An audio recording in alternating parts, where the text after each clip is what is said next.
ようこそどうぞはじめまして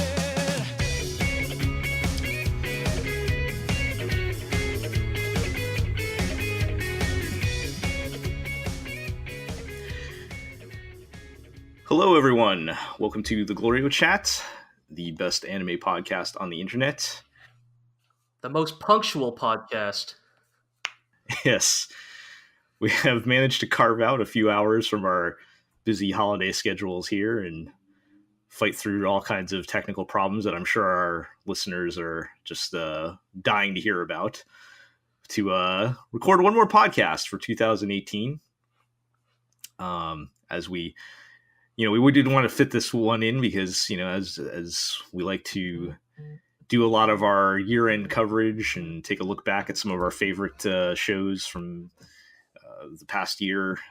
At this point, I think all of our posts, our Very GLORIO 2018 posts are up on the site where we individually look at things, so you can go check that out.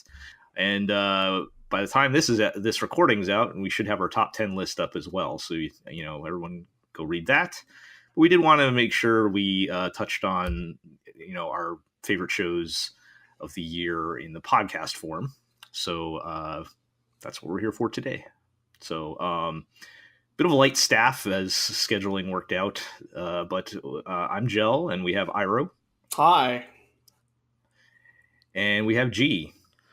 Basically, we're the only three people whose lives are so empty that we have nothing better to do near the end of the year except record this anime podcast for you fucking animals. Happy holidays.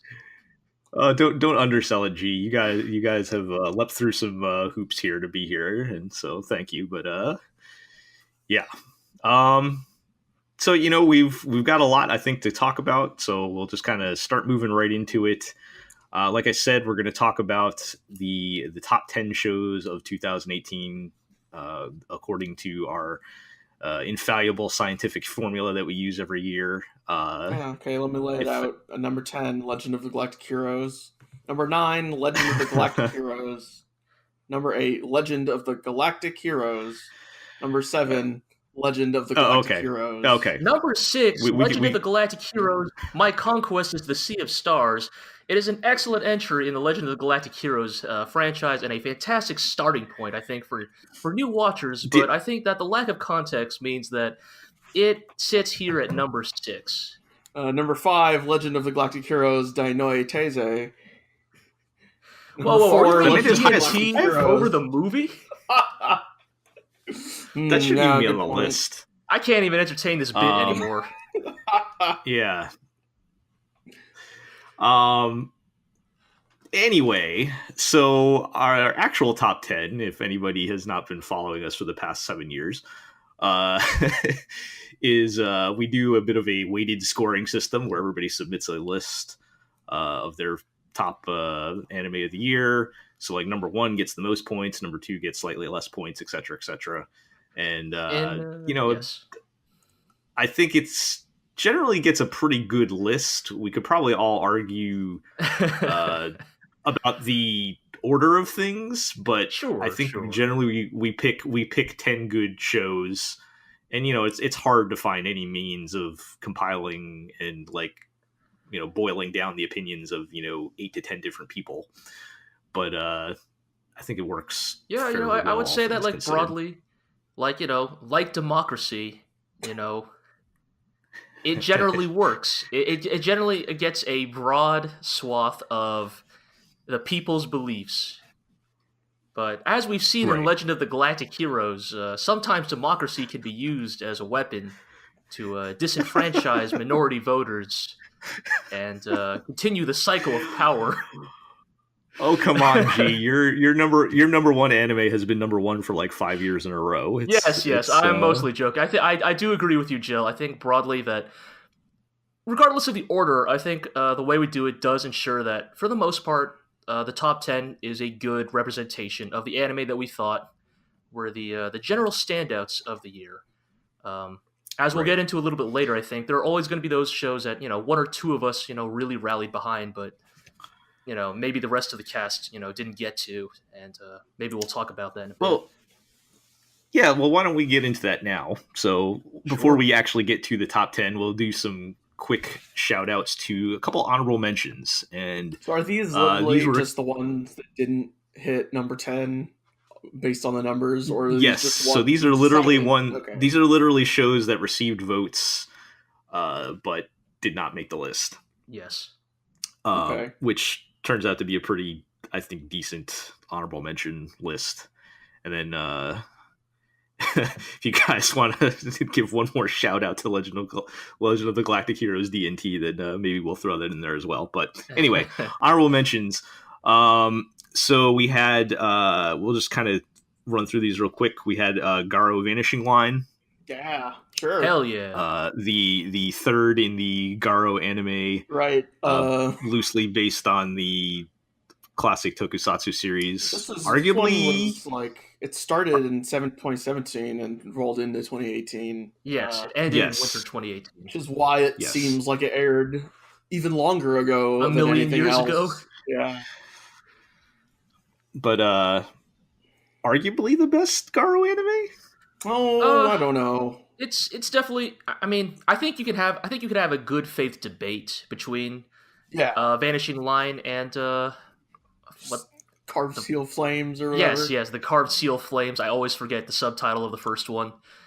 I think there's a worthy debate there because I think they both kind of excel in different areas, and like if you really go back and like watch both, I think both definitely do have their, how we say, slower, weaker periods in each one.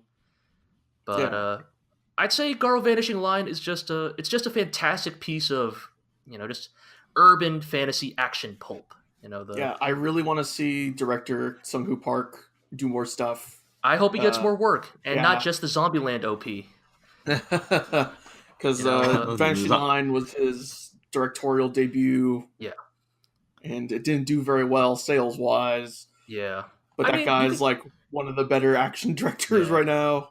I mean, when you put it like that, actually, a lot of the shows this year, maybe this is a recurring theme, but a lot of directorial debuts this year, actually. Same with Megalobox and same with Gridman.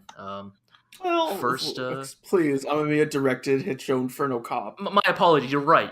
He directed... And Ninja Slayer from animation. Yes. Trigger Icon. Trigger Legend. Inferno Cop. You're right. But yeah, just to get... to get back to Garo, I guess, it's just that, broadly you could say it's, it is well done at what it is. The characters are likable and the action is, when they have the budget, it's frantic and meaty, you could say. It's, I think, for better or worse. Yeah, he punched a bullet. Sword, the main character's Sword. The guy's name is Sword. Yeah, the guy's name is Sword, but he punches demons to death, and he won my personal Best New Character of the Year award because he punched a bullet, which somehow beat Akane Shinjo on those grounds. So, maybe that says something about my own standards. There are some decent comparisons to be made here with, like, Gridman, because they're both Toku at heart. Yeah, but they kind of approach it in very different ways. Yeah. And I think for better or worse, it doesn't make the list. I mean, A, because I think I'm like basically the only person who voted for it, but B, I think for better or worse, whereas the Carved Seal of Flames felt very complete, I think the ending of Vanishing Line feels a little bit too much like they're winking at you and saying, stay tuned for the sequel. And I think maybe that hamstrings it a bit in the end, but overall, I'd still say it's a really strong piece of work. I'm hoping they'll do a sequel movie like they did for seasons 1 and 2. Yeah, for sure. Definitely. Like, Vanishing Line could benefit so much from a big, just 90-minute anime spectacle movie. Yeah. All right. So, what else could benefit from a sequel? Double Decker, Doug and Kirill. Yeah. Actually, they announced they're doing 3 more episodes. Wait, really? Yeah, like I was just going to ask about. I was just going to ask about that. So yeah, next show on the list is Double Decker, Doug and Kirill, right? Is that correct? Yes. That just ended. Like it just ended a couple days ago, right? As of recording. And that of course watched is the finale and won my hottest best award. the fun buddy cop adventure from Yes. the makers of Tiger and Bunny that we're talking Correct. about here. How did you should be- put a G? Double Decker it's a The way I dumb put it show is- made by smart people. Yes. The way I like to describe Double Decker to people is it is the dumbest show I have ever seen, written by some of the smartest writers I have ever seen. Like, the cast of Double Decker is almost entirely comprised of mean-spirited dumbasses, but in a way that very much works because whoever's writing this has such a strong handle of how these characters and how their mean dumbassery differs from character to character. It's I really need to watch the show because that's very much my thing. I love. I wouldn't say it goes as far as the genre of like black-hearted like comedy of like people being terrible to each other. It feels a little bit more. It kind of feels more like Western comedy TV, esque. Almost kind of like a Sunny in Philadelphia feel of like. Well, I like that show too, so it's. Well, then maybe you might want to check out Double Decker. I should probably check it out. It's the kind of show that I feel like it works because it doesn't mind, and in fact, it always just goes for the most audacious answer to any question its plot brings up. Like, not to get into spoilers too much, but there's a fantastic moment. I think Iro, you'll agree with me on this. That kind of like information broker. Yes, this is the info broker. So because the show is playing it totally straight this whole time. Yes. So to give some context, Doug is kind of like in this Doug and Kirill duo is like the older, experienced vet cop character, and they kind of start to hint at his like tragic backstory that all veteran cops have in police procedurals, right? His former partner was killed by the crime syndicate. Right. So like his former partner turns out to be an information broker, and it's like, oh no, there's his buddy, this information broker that was killed in the line of combat, the line of duty or whatever. But then it starts to pile on more and more details about this information broker. This is within a span of like maybe 60 seconds. Yes, they introduced that this goes rapid fire. This information broker was an orphan child, a little orphan girl. That this orphan was Doug's informant, and that Doug feared for her safety. This shoeshine girl. And yeah, just like this, like little, just typical cliche, like little anime girl, like orphan, and like it goes into like, oh, but Doug feared for her safety and handed her a gun to protect herself. But then she said, "No, Doug, I don't need a gun because you're a policeman and it's your job to protect us."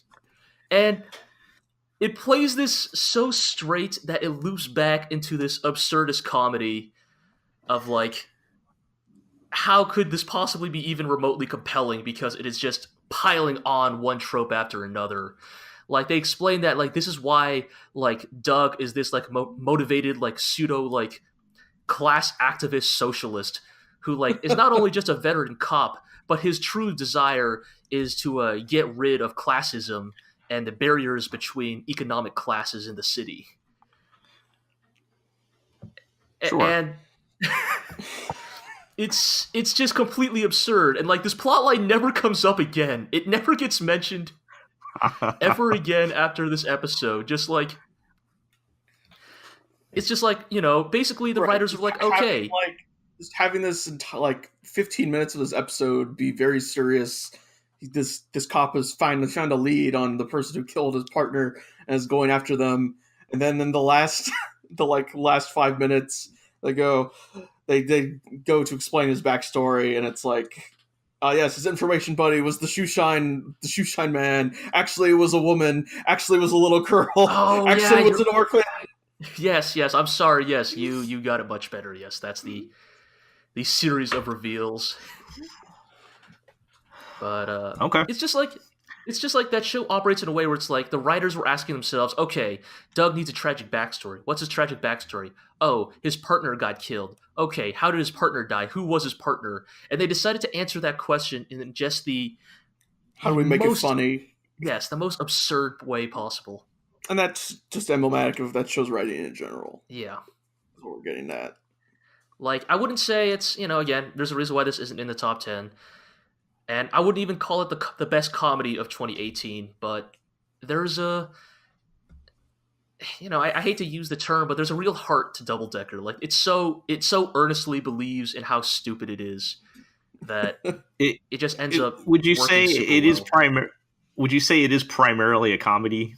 That's like it's if you were to I would say so. put it in a Yeah, main genre. yeah. If you wanted to be Okay. like, generate, or want to be like a little, if you wanted to bend the rules, but you could almost call it a pseudo dramedy, because there are occasional like slightly dramatic moments with the villains, but they usually get subverted within like 5-10 minutes of that stuff happening. So Right. Okay. Well, like I said, that's one that I've been wanting to check out and just have not had time, but I'll have to try and get back around to that one. It sounds pretty fun. I know everybody that's watched it has spoken pretty highly of it, including everybody in the GLORIO crew, so I'll have to check that out. All right, so let's keep moving. Next one on the list, a surprise hit, Laid Back Camp. A lot of people loved this show. It is exactly what the title says. It's a very chill show about girls going camping. There is a lot of... it's just a good, relaxing show. Like, if you're just looking for something that is, like, just... Something that's laid back and perhaps features camping. Some safe escapism where it's just... There's a lot of, like... I appreciate that, like, a lot of these, girls doing, whatever X activity shows, it's very, like, high energy type of stuff. And this is not, there's a lot of quiet, long shots of scenery porn and stuff like that where they're, and I can see why a lot of people like it. Probably not for everybody. Like, if you're not in the mood for this kind of thing, I don't know if it would make, like, just a general recommendation, but it's a pretty good show.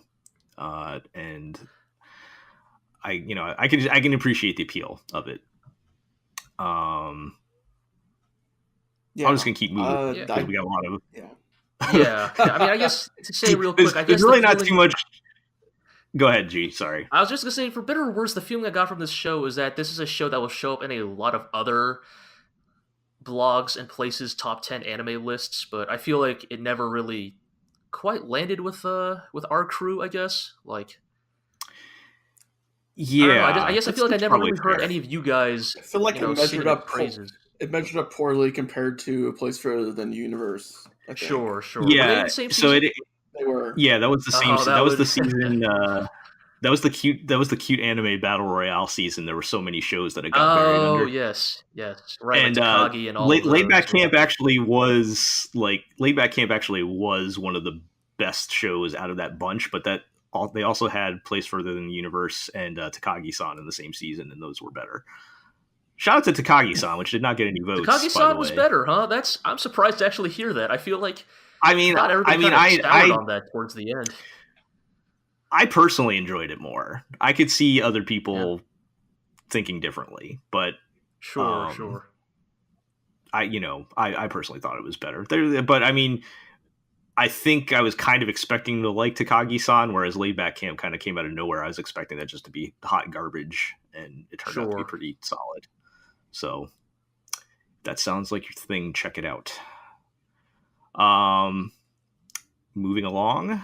So this one kind of breaks my heart. Asobi Asobase.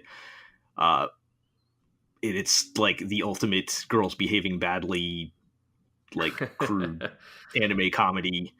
There are butt lasers and swearing robots and all sorts of fun things in it. I think it's in the discussion on my opinion, in the discussion for funniest show of the GLORIO era, which is so that's a tall claim to make when that includes the likes of what Nichijou and well, Nichijou is pre-GLORIO era, and as much as I love Nichijou, I don't know if I would necessarily say it's like the funniest show. It has a lot of things going on for it, but if we're talking just like pure like moments I was laughing, it is definitely up there with like I always compare it more to like Sabayu or something like that.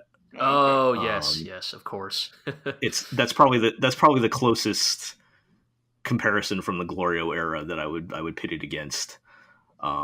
It's kind of has that same vibe to it, where everyone is sort of a mean-spirited dirtbag, and they're all trying to kill each other.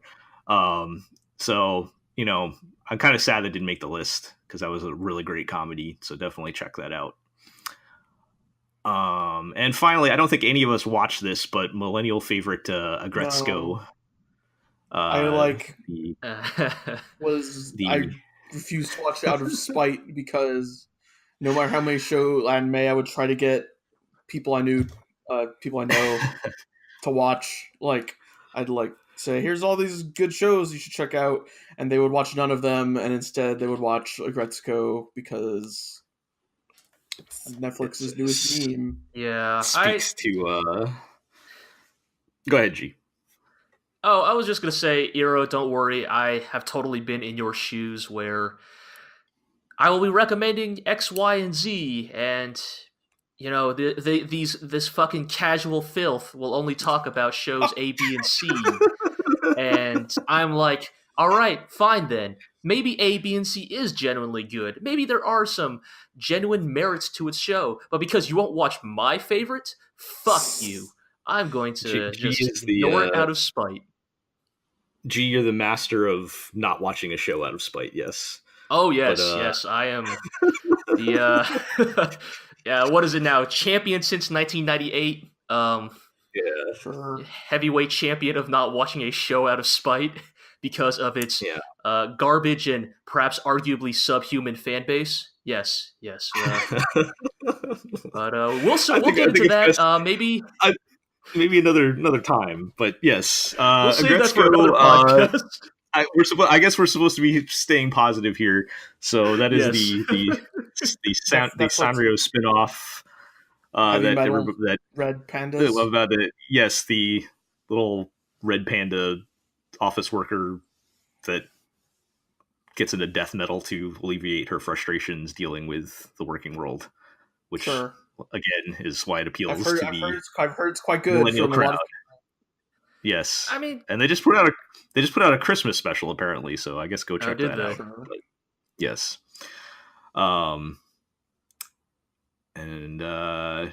so that's pretty much sums it up then for the honorable mentions.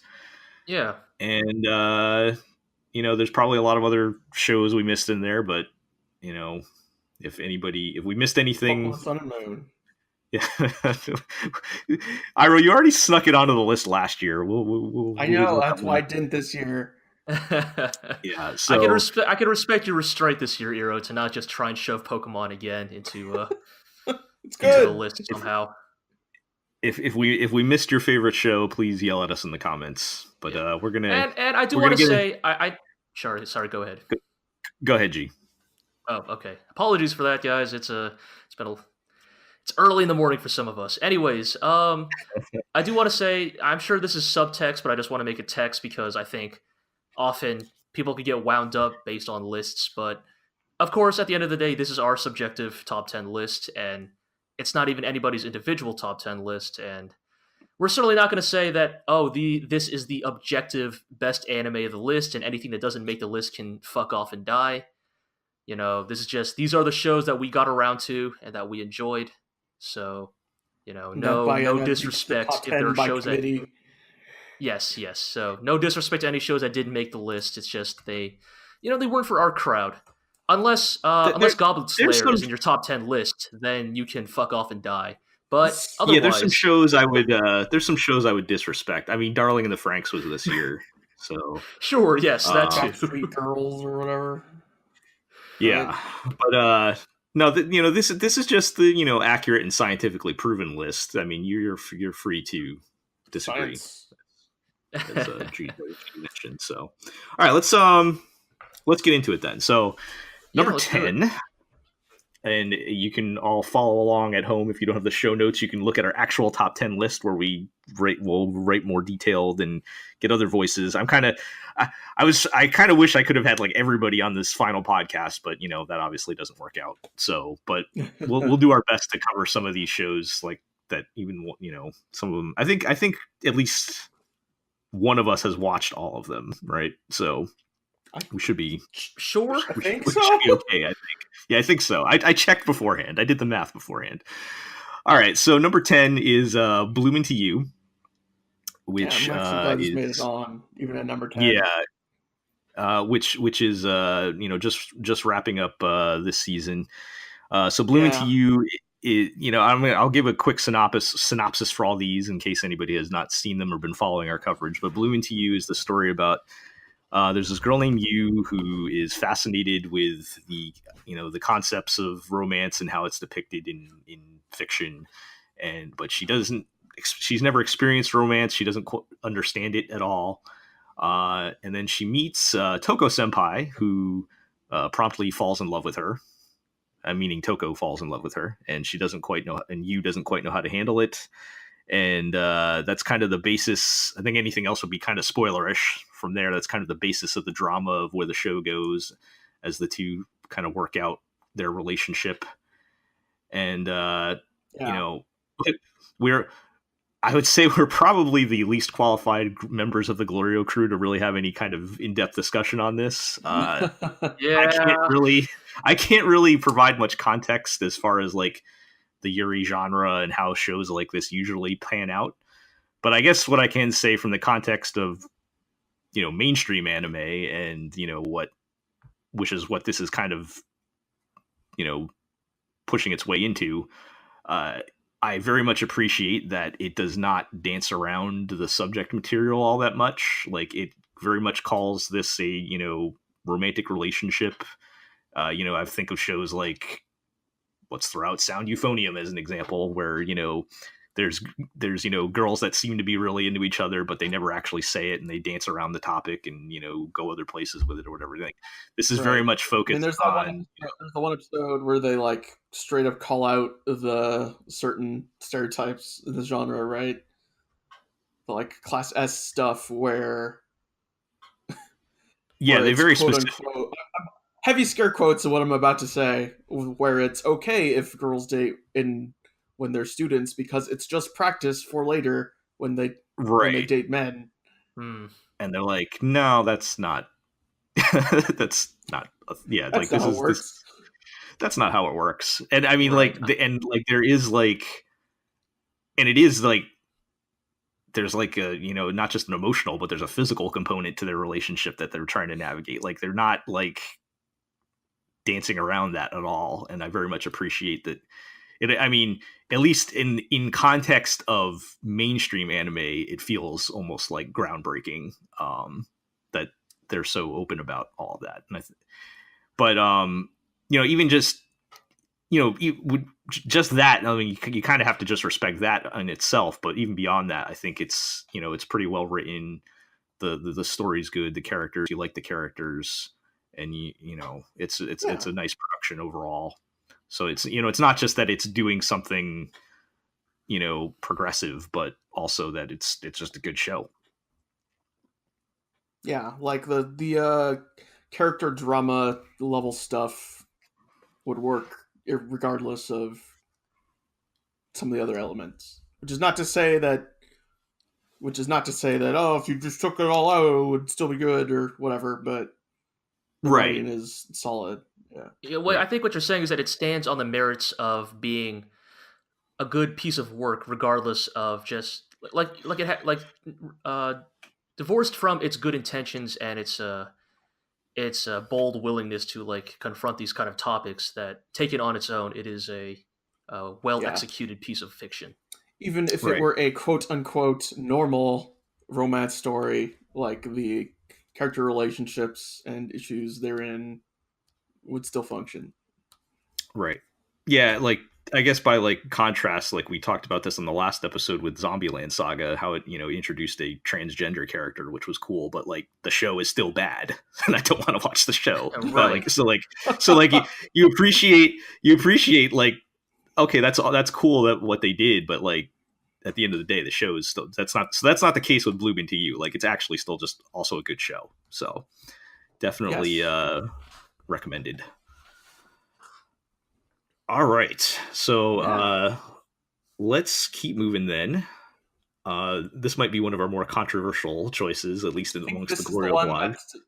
That's got a gap in our current lineup for people who watched it.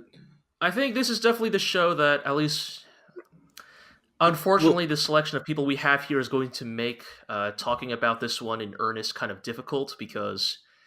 Okay. Well, you guys watched at least I part watched of it, about right? half of it. Okay. Well, let me introduce it first. About 2/3, but let me introduce it first, so we can get into it. So, number 9 is Dragon Pilot, Hisone and Masotan. This was the Bones original show written by Mari Okada, which was about a young woman enlisted in the JDF, and she discovers there is a secret division of the Air Force that pilots dragons that turn into jet fighters, which sounds pretty rad. Right? Every time I say it. Oh my god! 90% of it's like the coolest show, fucking shit. 90% of the show is just absolutely delightful in every way. So, I guess this was primarily coming from Artemis, which she wrote about it in the top 10 post. You can check that out. So I will try and act as like the court-appointed public defender here, and kind of make the case here for Dragon Pilot. But basically, she was saying, and I'm paraphrasing greatly here, that right. First show looks great, so that's one thing. Very unique, without a doubt. Yeah, definitely. Art style. Agreed. That serves the show really well. I think I've described it previously as both cute and gritty at the same time. Somehow, it has like a sketchy hand drawn look to it. It's pretty unique and looks really nice. But I guess the strength of the show then would be like the female cast, particularly Hisone herself, who they have a actual range of emotions, and some of them are good and some of them are bad, and that kind of makes them feel a lot more like real people than your typical cute girls doing whatever activity show. Yep. And You're so I still think agreeing that's so far. Yeah.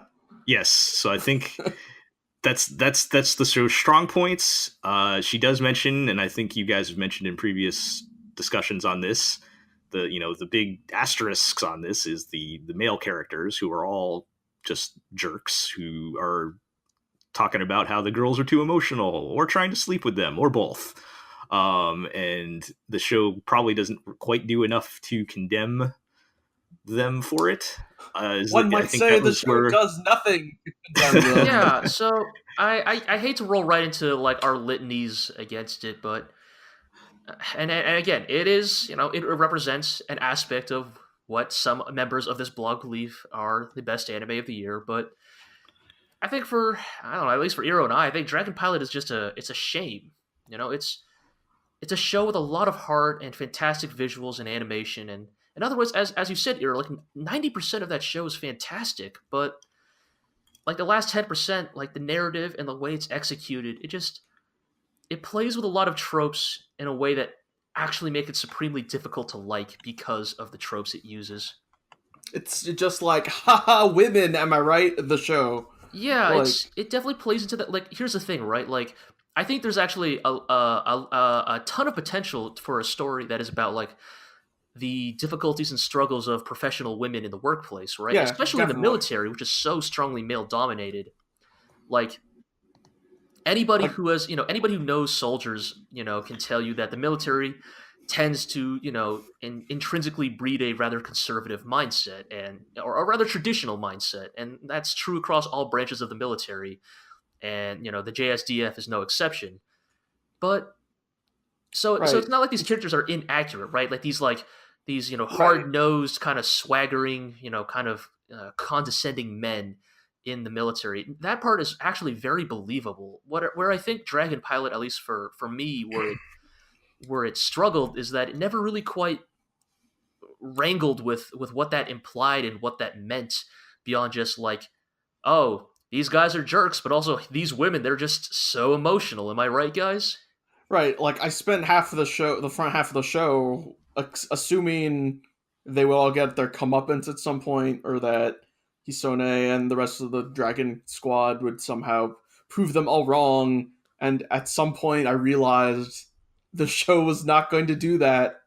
and that's when I stopped watching. Like, I mean, Right. I also stopped watching around there because it's around that point that they introduced this new plot point that I thought was very, like, I don't want to say distasteful, but gave me all the wrong kind of vibes, to put it simply. So I think from what I'm hearing from everybody, because I haven't watched past, I watched the first 2 episodes, I think, so I can't really say myself. But from what I'm hearing, it sounds like everybody kind of agrees on the good and bad points. It's just a matter of agreeing whether the good outweighs the bad. And some people, I've read a lot of other opinions from other people that loved it and kind of said the same thing, but they just feel that the good outweighs the bad on it. I know a lot of the the opinions good I've is read really from, like, good. Yes. I know a lot of the opinions I've read from, like, other women and whatnot are just like, yep, that's what we got to deal with. And they're kind of just willing, I guess they're just Right. willing to put up with it and that's fine. So, but yeah, it does sound like we at least all agree, like, what elements are in the show. And it's just a matter of, how much are you willing to put up with the bad parts or whatever. So, all right. Yep. So let's that was a lot of talking for a show that we did not watch, but let's move on to oh boy. So number 8 is Devilman Crybaby. Just thinking about it, I feel tired. This is the Yeah. this is the reimagining of the classic Go Nagai manga by of all people, Masaki Yuasa, which is a very interesting combination. That's probably the biggest appeal of the show. I feel like it wasn't even that heavy of a reimagining when you get down to Right, it. like, Well, I mean, the style of it and everything, but yes. sure. I mean, if you want me to go into the weeds on this, like, I could talk about how, like, in a weird way, Yuasa is actually the perfect person to adapt Go Nagai's work, because, like, both artists kind of intentionally trade on, like, this stylish ugliness to, like, further, enhance the very, like, bitter, exaggerated emotions of its characters. Right. So, maybe it's not as crazy as it sounds at first. Because I know for me, I always think of Yuasa as, like, this, kind of unique, almost avant-garde type of director in the anime world. And, we're going for, like, a old manga from the 70s. It doesn't sound Right. like when you say it, when you first say it, it doesn't make sense. But when you really think about it, like, what you're saying is, like, how Yuasa's style works makes a lot of sense, I think, with it. And I think it works really well in this case. But yeah, G, you want to give a pitch for this one? Sure. I think look, it wasn't even my number 1 anime of the year, but I do think that in a lot of ways, Devilman Crybaby is maybe 2018's most important anime, because of just the context of when it was released and, just the kind of world we live in these days. It's a raw show. It's hard to watch in a way that is sometimes even painful, honestly. Like, just thinking about Devilman Crybaby puts me into a certain mindset. It's Yes. it's not It is it's an not exhausting particularly show. yeah. Like, it's exhausting. It's a great word for it. It's not particularly entertaining. It's not even enjoyable, but there's a grimness to the way it carries itself that feels so keenly vital to experience in 2018. The story is basically the same as the manga. It's that Devilman Crybaby is asking us whether humanity's capacity for compassion and love can be stronger than its hatred, and it poses the question in its own story and gives us its tragic and haunting answer at the end. But because of the way it chooses to answer that question, it also forces the viewer to kind of look at our own world and ask if are we going to fall to the same fate, or if there's some way we can prevent it, and that even if we can't, even if love and compassion should fail in the face of hatred and oppression, that we still have to try, and that is still worth doing. It is still valid. It is not invalidated by the injustices that are carried out in this world we live in. Yep. Yeah. Like you said, it's kind of almost like even when I just saw it on the list, I was like, oh. Like it's a lot to take in. It says a lot of things that are very true, but because they're very true, are difficult to swallow, I think. Yes, totally. And it is, it's brutal. Like, they don't pull any punches in the like. This was on Netflix, and it actually took advantage of it being on Netflix and not aired on television, because this would not air on television. No, definitely not. Yeah, this was not just Netflix happened to pick up an anime and stick it. Like, this would not be able to air anywhere else. Like, there's very graphic violence and nudity and sex, and some would argue maybe even too much. But there's some. I mean, yes, it's there's some truly horrible things shown in that anime. Yeah, I personally, so I think everyone's mileage will kind of vary. For me personally, I felt like, yes, I get that showing those things in such a graphic and brutal manner are necessary to a certain extent. I do think it maybe was a bit overkill by the time, and part of it was I marathoned most of it. I watched it in 2 sittings. And, that's not the way to do Devilman Crybaby. That's probably, and we'll talk about blaming Netflix more in a minute, but after a while, it's like, okay, I get it. We're all terrible, and we're going to kill each other. Just let me. I'm going to go watch Laid Back Camp now. Like, those at the same time, didn't they? Yes, I think they were out about the same time. Although I watched Devilman recently. I didn't get to watch it when it first came out. I watched it maybe about a month ago, so it's still pretty fresh in my brain at the moment, actually. Yeah. But yeah. So I think everyone's mileage will vary on that, but I don't think you can question, like, from like an artistic standpoint and just from like a importance of the message. It's hard to argue that like any other show tops it in that regard. I think the reason why maybe it's not number one on our list or on anybody's lists, aside from it being torpedoed by Netflix,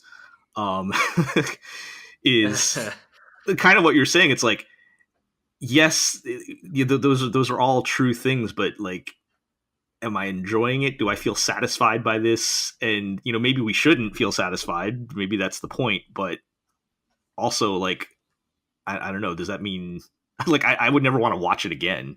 Like, totally. Just, like the maybe that's why it kind of gets knocked down on some people's lists, and even though it has some strong and important and strong points and an important message. Yeah, I agree. Yeah. I agree. I love Devilman Crybaby. Or no, I can't really say I love Devilman Crybaby. It's a very difficult show to grapple with, but it's a show that I care a lot deeply for. But also, I wholly recognize that watching Devilman Crybaby is like watching, like, I don't know, Schindler's List. No, I don't want us to start comparing anime to Schindler's List, but it's more like it's more like watching like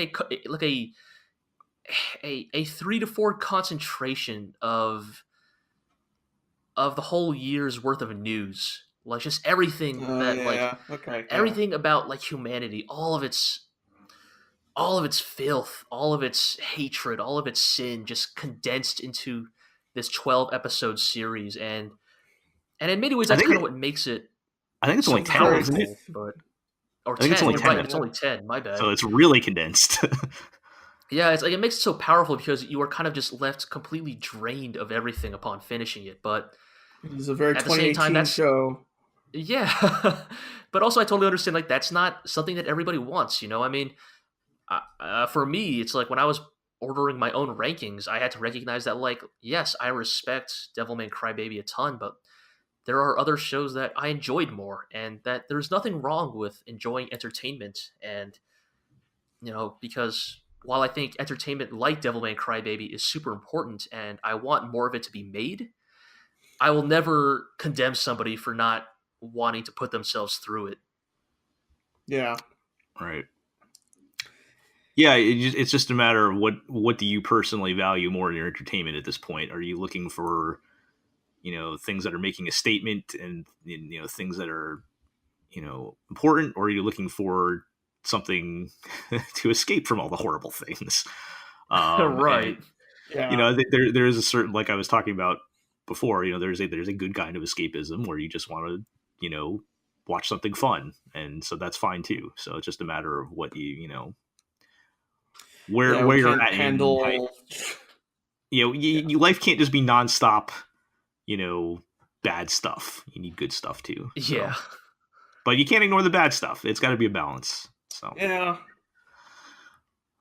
Just don't know how many shows like Devilman that just hold a mirror and say, "Look at how terrible we all really can be." I don't know how many of those we can handle. Yeah. In any given year. Oh yes.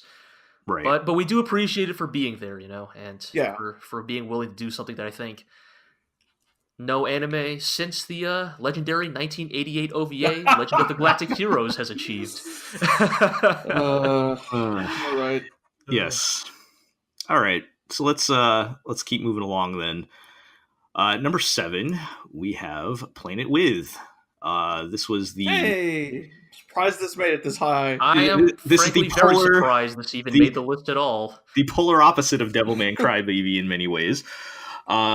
This is the anime original project by Satoshi Mizukami. That's his first name, right? Yeah. Or yes. Yeah. Name. So he, of course, is the author of cult favorite manga Lucifer and Biscuit Hammer. This is kind of his first anime project. It's very much got his imprint on it.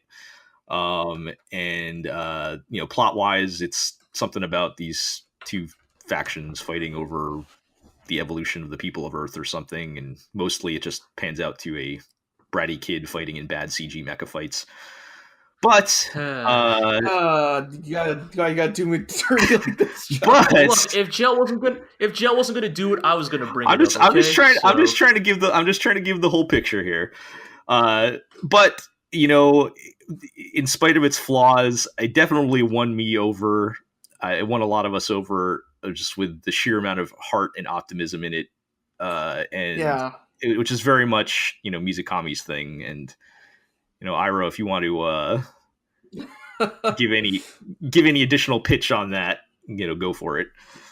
Yeah, I mean, like, no few people in the industry right now can touch the emotional core in the same way as Mizukami can, and like you see it in all of his manga, and you see it in Planet With, how he can make you care about these characters like very quickly. Only a few minutes spent on each of them,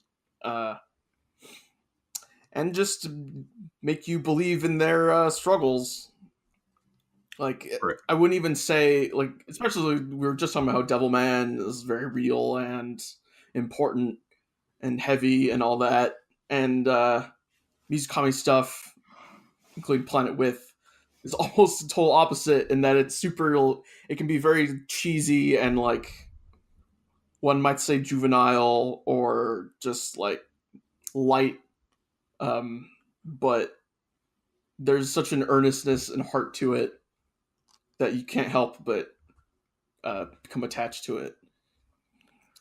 I would agree. As like simple or even like almost borderline naive as it sounds, like it feels like he 100% believes it, and like you almost have to get behind that. Like it's totally. I think Mizukami did his job. I think Mizukami fulfilled his end of the bargain on Planet With. I think Yeah. the writing is far and away the best aspect of that show, and I think that the only reason why Planet With is not like our number one anime of 2018 and maybe not my number one mecha show of the decade is that, look, let's just talk about it, all right? Like this show was hamstrung by its production Yep. in a Yeah. way that like it's a good show. It is a truly good show, but Mizukami is a great writer, and he deserved so much more, and I think Planet With deserved so much more than what it got. Yeah. Like, Yeah, just so we've talked about this extensively in past podcasts, so I guess we don't really need to get into details. But I mean, it's really the technical stuff that kind of hamstrings it. I think there is I mentioned the bad CG robots. The art is maybe not the best, but I personally, it's not even stuff like that, but it's I personally think even more important was like the fact that it was only one core and probably should have been two. exactly. It's was the the other pacing thing of we it, of the talked about, story. yeah. Like This needed more. Mizukami's stories tend to be pretty economic, but yeah. I feel like But like, this show was assigned a certain amount of budget that will force it to be a certain length and of a certain quality. totally. It's definitely the kind of show where, again, like I think because the writing is so solid, if this show had aired as many episodes as Gurren Lagann, if it had the budget of Gurren Lagann, if it had the animation talent of a show like Gurren Lagann, I mean, I think it is the successor to the Gainax line of right, mecha. right. Like Planet With, like thematically and tonally, is totally maybe the truest inheritor of the Gainax sentiment and the Gainax sensibility of how to do a show that operates in both spectacle and sincerity. I mean, we'll talk more about Gridman But, later. well, I would have taken their budget and yeah. staff. I wouldn't have even taken that. even I mean, we that- wouldn't even need to Right, like even yes, Pete Gainax. like even that Give level me, of talent, you know. yeah. Give us Even like so, budget, but yeah.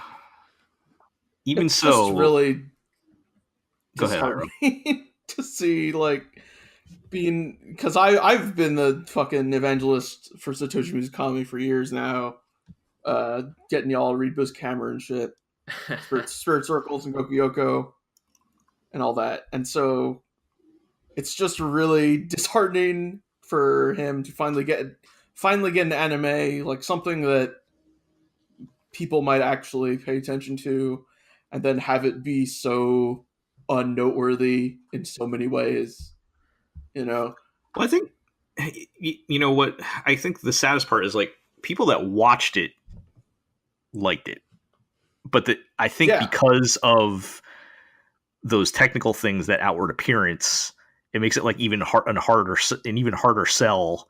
So like people are gonna say, oh, that just looks like I mean, like the art looks like a dumb kid show or something, like from Right. like a Saturday morning I mean, show or it's something. definitely that difficult thing of, like, not to open up a time capsule, but if you actually go back to like when Gurren Lagann first aired, like back in 2007, people were not actually immediately sold on Gurren Lagann because they were like, oh, what's with this weird robot? Why does it have a face on its chest? Like, why are these characters acting so wacky? But like, it took a few episodes, and I think not only did it take a few episodes to like endear people to its characters and its tone, but it also took a few episodes of like Gainax really busting out like, some of their best animators on, some of the most like impressive stuff they've ever done to really convince people, oh wait, this show is actually something very special.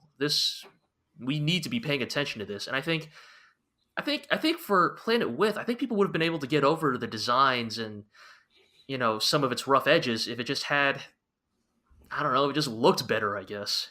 Had more technical polish. Yeah. Maybe. Yeah. It's just a real pity. I mean, there's also just the sad Deserves reality that in 2018, not as many people care about mecha shows too. But I mean, look, Sorry. I didn't want to, open up that can of worms, but if you Sorry, want me to G. talk for like the next 30 minutes No, about mecha, we I'm can do that. just gonna throw that out there, and let me conclude as I say Yes, every yes. single time. Please let Mizukami work with Kazuya Tsurumaki. #free Tsurumaki. They belong together.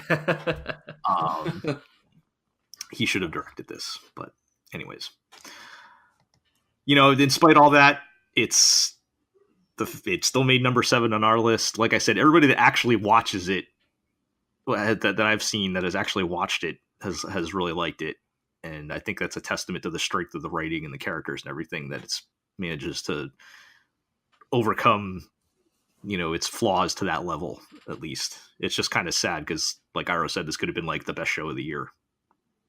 I think it had that kind of material in it. So, all right, let's move along to one of my personal favorites. Number 6, we have Hinamatsuri. This is if you like I've joked before, if you were to make an anime comedy in a test tube designed to my preferences, this would probably be the show. It is basically the feel it's the feel good dad anime of the year, except the dad is in the Yakuza and his adopted daughter has godlike psychic powers, and they're all terrible people. Them and all their friends. Right. Also, it's not even that feel good. Let's be honest. Yes. That's that's the angle I'm taking it from, G. But yes, everyone. It ends up being kind of a bit more of an ensemble cast. Everyone is a bunch of lovable dirtbags, and except our dear precious Anzu, who is perfect and exactly has never done anything wrong. But it's definitely my brand of like. There's a lot of like black humor, and but it does have some nice heartfelt moments as well. But it's mostly the black humor stuff that I've really been into. Yeah, I really loved Hinamatsuri. It was, it's probably 2018's actual comedy of the year, and I think that's why it earns its spot here. It's you're right. This is not a show you'd say it has a lot of heart, unless that heart is black as the darkest night. But I think whereas like something like Double Decker, I think I liked a lot because it was specifically like kind of avoiding the very like cliche anime comedy tropes. I think what makes Hinamatsuri works is it is very much an anime comedy, but it executes it at, I don't know, the highest level possible. Yeah, it has kind of like the anime comedy jokes, but it does it in a very like I don't know, like clean and dry sort of way that it's like works really well. I'd say it's not self-indulgent. Right. That's probably good. They they're like, there's a lot of great like say silly faces, but there's not like a lot of like art style shifts and like crazy color palettes and stuff like that you would normally see in like another anime comedy. It's very there's a level of restraint there. It's probably a good way of putting it. But yeah, I just it very much is my kind of thing. Like if you've seen me talk about some of the other obscure comedies over the years that I like Bimbogami Ga or whatever. I was how many consecutive podcasts have I mentioned that? Those kinds of shows, even to a certain degree, we mentioned Asobi Asobase earlier as another type of that kind of similar type of show. This one, I think Hinamatsuri is better because while Asobi Asobase is like probably funnier, like laugh for laugh, I feel like Hinamatsuri is kind of a more well-rounded show overall. Like you actually, I don't want to say you like the characters, but you kind of do. Like I said, they're kind of like them. Yeah, they're like they're lovable dirtbags. Yeah, it's just like I don't. There's like not a. I don't even think there was a bad episode. Like there's really almost nothing I would say bad about it, other than the ending is a little weird. I mean, you could argue that the what is it? The last episode is maybe not the strongest. Yeah, we talked about that extensively in the wrap up podcast for that season. I forget what was it, last season or the one before. I don't know. They're all blending together, but it ended in a bit of a weird spot where they kind of set. I guess in a nutshell, the main problem is they set up a season 2 with no hope of us ever getting a season 2. Is the simple. This kind of the simplified. That's kind of the simplified version. It was a little more complicated than that. But yes, that's a good way to put it. Yes, let's put it like that. Yeah, I don't want to spend another 15 minutes explaining the intricacies of the ending of the last episode of Hinamatsuri again. But they basically we already had a podcast for that. So. We kind of, you can go back and listen to that. But they kind of left us hanging on the ending. But otherwise, I don't think there was really a bad episode. It was just really consistently great throughout. And read the manga because the manga is great.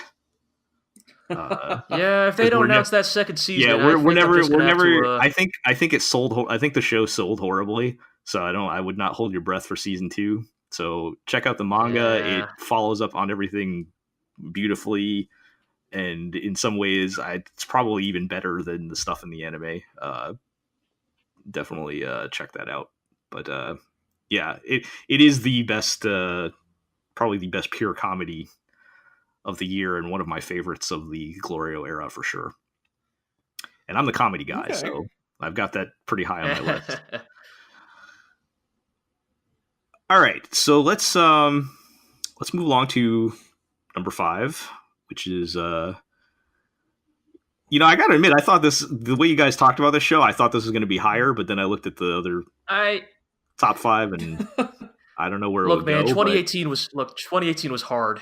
Yeah. So we have the return of Lupin III, Part 5. Yeah. Which kind of surprised everybody with the direction it took. They kind of incorporated really good. Some of the previous Lupins and kind of tied everything together nicely. And right, the whole meta plot of this series is literally just Lupin has been around for a very long time, and now it's 2018, and we have stuff like cell phones and security cameras and technology that really would make it difficult for a classical thief to succeed. Right. In the same way that Lupin III has for so many years. Yeah, and I'd say it even goes beyond just technology, but it goes into the way society has changed, the way people have changed because of social media and, facial recognition and targeted ads. Just the way society itself now reacts to the spectacle of the gentleman thief, Yeah. Not to just talk about individual moments, but there's tons of bits in Lupin the Third Part 5 that are total it's when the bad guys create an app through which you can watch Lupin get chased by cops and bounty hunters, and people are commenting it in the way they would if fucking Lupin the Third showed up on a Twitch channel, right, with spam emotes, emotes and memes and rooting, cheering for just the sheer spectacle of it all. And I think that's what makes it work so well, though, is that it's a fantastic rendition of the old series. It introduces such a new and unexpected elements, but incorporates it so unbelievably well into the traditional Lupin trappings. Thematically, it can be all about how can Lupin stay relevant in the modern day, while still between every major arc, we get a few one-off episodes that are basically calling back to previous eras of Lupin III, to build that for the many people who probably have not kept up with Lupin for the past 30 years or whatever. Right. It's just a fantastic shorthand to create the sense of the mounting legend of Lupin. Yeah, I'm really glad you brought that up, Iro, because I feel that narrative framing device, I think we were initially kind of wary of it. I mean, it doesn't help that the first one-off episode was not very good, but I think we were initially wary of this idea of they're going to keep cutting back to these weird one-off episodes that don't really connect back to the story. But But they do connect back to the They story. do, right? That's the crazy thing, right? It's like right. at first you think, oh, these are incongruous yeah. to the main story, but then you have this creeping realization that each one of these one-offs is actually just like an in-canon, like, look back at Lupin's legacy and his history and how those have created the persona of who he is in 2018. Right. Like, it would have been, I think it still could have worked without those, but spending a good third of the entire show on making sure you understand the legacy of Lupin so that the show can make use of that legacy in telling the main story. Yeah, totally. It's just really incredibly done. Yeah, it's a show where episode 4, 5, 6, we were praying that it would stay good, and then it stayed good the entire show. Somehow, yes. You're right. In a weird ways, I kind of do wish Lupin was higher, but also, like, I mean, it can't be higher. I can't let it be higher than the things that I already managed to somehow shoehorn into our top 5 list, but I think Lupin is it's the best take on the character we've seen in years. It's yeah, because yeah, as you say, thematically, that show is as much a statement about Lupin the character as it is Lupin the franchise, and what does that mean in the modern day? Yeah, and that's real good. Yeah, I think it's just cool that they actually found a way to do that, as opposed to, like, I guess one of the criticisms I had heard about the previous part was that it was just like more Lupin and nothing special or relevant to the times, whereas this seems to, it's Lupin, but now he's in Italy. Yeah. Part 4, I only watched a few episodes of it, but part 4 was definitely just like, here's that same old Lupin you remember doing the same old shit he was doing 20 years ago. Right. Which is now part 5 is, here's the same old Lupin doing the same shit, but the same shit doesn't work anymore because it's 2018.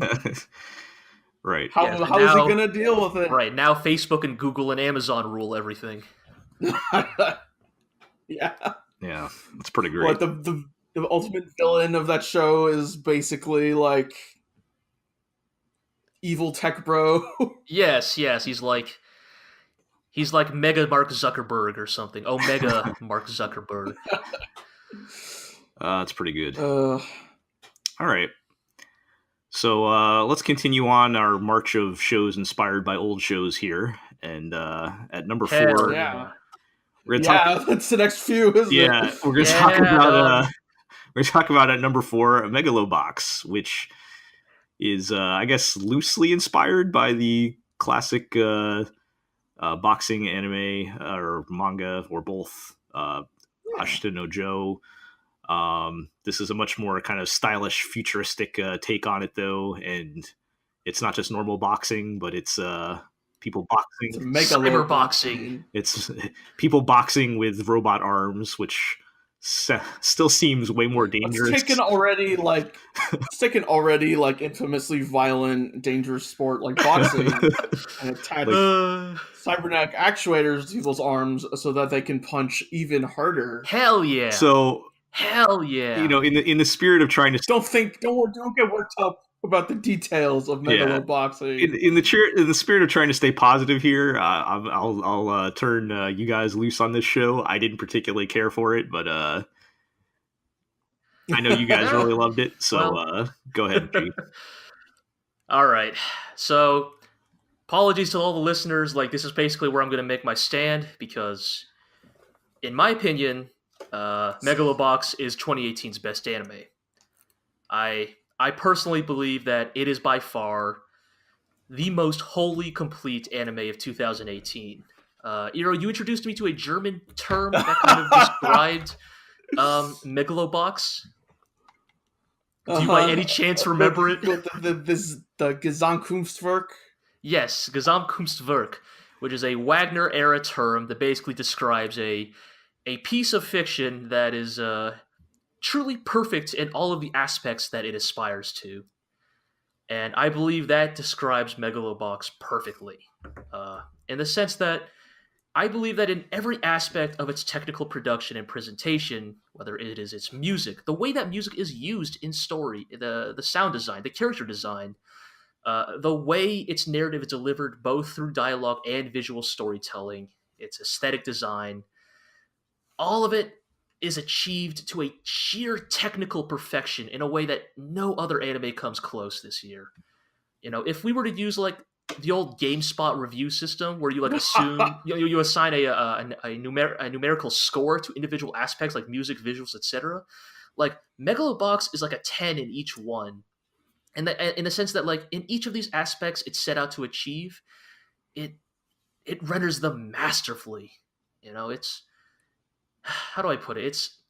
Every aspect of that show is like individually polished to a very high level, but also they're all worked into each other so that each aspect supports the other. Like the grungy visuals and like the like gritty plot of Megaloboxing and the music all feed into each other. Yes. It's the infamous moment we always talk about in episode 1 is where they time the beats of the soundtrack to the punches of the character. And you could argue this may be a cheap trick, but what it speaks to is just how in sync all of Megalobox's individual like pieces were with each other. And that like the sum is truly greater than the or the final product is truly greater than just the sum of its individual parts. Like they enhance each other. It's again, it's like I'm not going to say it's 2018's deepest anime by any stretch of imagination. But I think the way it kind of achieves its gritty, almost mellow spectacle is unparalleled. I'm not even exaggerating when I say it left me awestruck sometimes. It was, how did we put it in some of those old podcasts? Like Megalobox was something you felt in your bones watching it. As a unity of vision behind it. Yeah, like I almost like I hate to even talk about it because I feel like words defy the feeling. It's an anime where every episode title has the word death or die in it, and the characters break into impromptu rap sessions about their struggles. It's an anime where you can feel the dust and the grime that's been drawn into every scene, where you can almost taste the thick and pungent blood being spilled on the mat. And even when like what the cool one-liner the character is about to say next, you love every second of it because you know that one-liner had to be there because no other line could be better placed there. No other statement would be more fitting than the one that is uttered in that very moment, in that very like just that very like second that it occurs, because everything else has built up to that moment. Right. It's not a show that is surprising necessarily in any way, but it's a show where you realize right before it's about to happen exactly what's going to happen because because you see everything about the show and you know exactly what's going to go down, but also it's done to such a high level that doesn't necessarily bother me.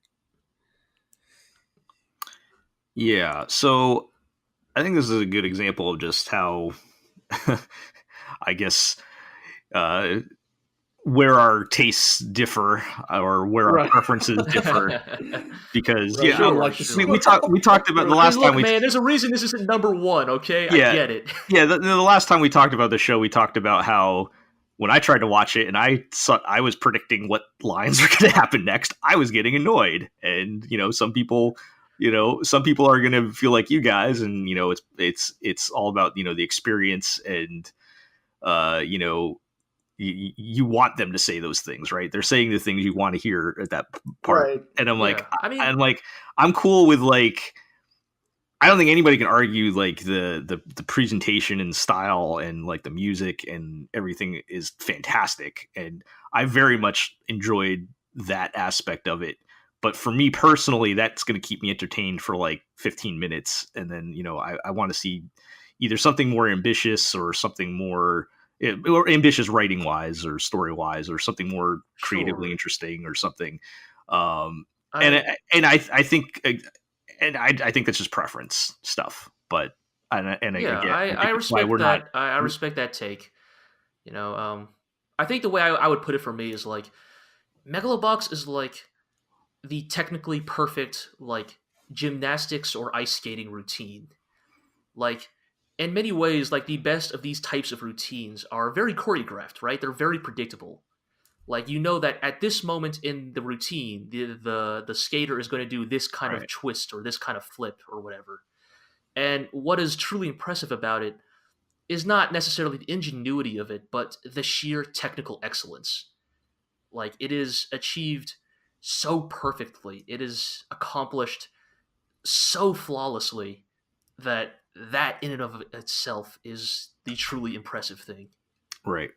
But also, yes, I wholly recognize that. Like, look, Megalobox is about a dude who punches real hard and he wants to punch the hardest. Like that's what it's about. But also like why how could that be compelling? How can we make that compelling? The main character, Joe, is not like this super deep character, but like I think his growth throughout the series is like very well done. Like he starts off very much in the Ashita no Joe style, like gritty underdog with a death wish.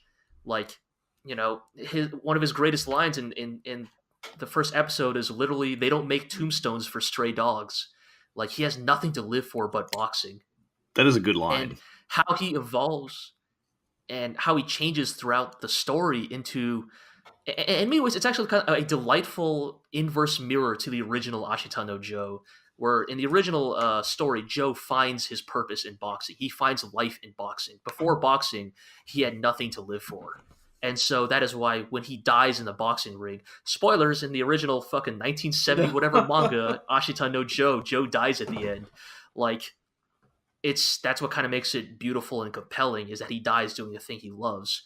Whereas Megalobox kind of has this fantastic inverse to it where that's where Joe starts. But then as the story develops, he eventually like slowly begins to like realize there is more to life than just this self-destructive rise to the top.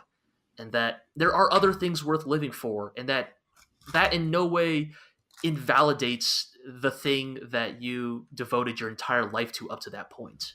And it's not like necessarily the deepest characterization, but I think it is just done so well that right there is something to be said for execution, for sure. Megalobox wins the Best Execution Award of the GLORIO Blogs 2018. Sure, I'll accept that. But all right, so let's keep moving along to yet another show inspired by an old show. Hell yeah! At number 3, we have SSSS.Gridman. I don't know if you're supposed to pronounce the dot, but of course the SSSS stands for what is it? Samurai Cyber Squad. No, it doesn't stand for that anymore. Now it stands for special signature to save a soul. Hell yeah! I love that show, and I love. This was so the other successor to like Gainax's Sensibilities. Yes. Yeah. So this year. So it was this is Trigger's take on, or I guess inspired, maybe even a sequel to the old. Was it a '90s show or was it like early 2000s? Was it '90s? The original. I want to say '90s. Gridman. It's got to be '90s, right? I think it was '90s. Yeah. Yeah. So it was another old tokusatsu show that inspired this anime, and in some, I mean, it's pretty much, we can pretty much safely call it a sequel at this point, right? To the yes, from what I can tell, successor. Like I never watched the original, but from everybody unraveling, the you could say spiritual sequel. Yeah, but yeah, I think it kind of surprised us all, because if you think Trigger doing a tokusatsu show, you think it's going to be the most like crazy, outlandish, over the top, wacky, whatever. And like Iro just mentioned, it very much feels like an old Gynax show. There's a lot of restraint here. There's a lot of long There's pauses and pensive, thoughtful moments, and it's pretty great. It's still tokusatsu at heart. Like, it is still men in rubber suits punching other men in rubber suits until they explode. Right. I think that's kind of the thing I kind of want to personally speak about to Gridman, is that I think that because of the way it presents itself and the way its production has been, I think it was very easy for certain uninformed parties at certain bad anime news sites to call Gridman like, oh, this masterful deconstruction of Toku. Oh, it's the Evangelion of Tokusatsu. But I think Gridman actually, what it really does, like its actual truly admirable mastery, is kind of in the way that Gridman clearly comes from a place of love for the genre.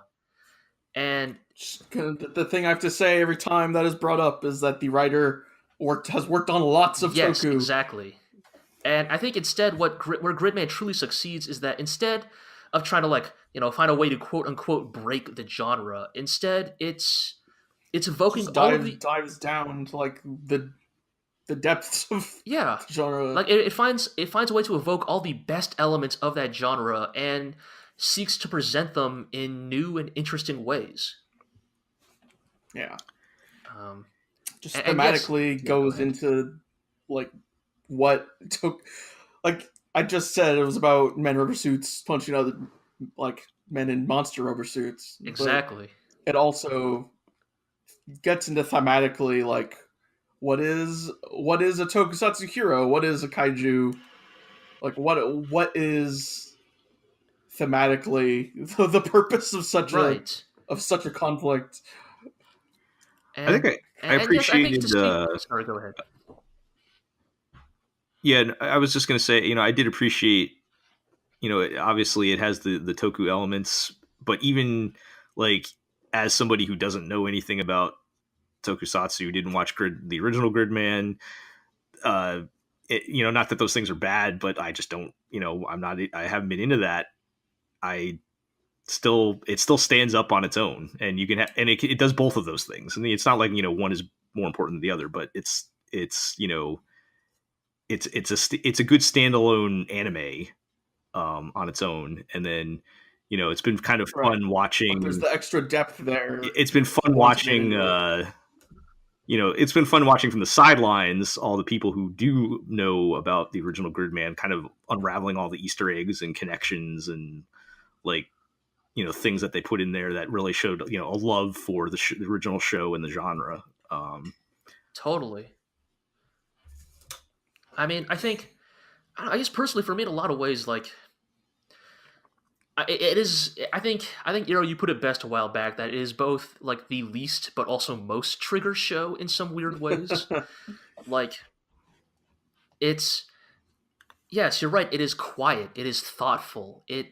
It is subtle in some ways that, like, because for better or worse, like when we think of Trigger the studio, we are specifically thinking of Hiroyuki Imaishi.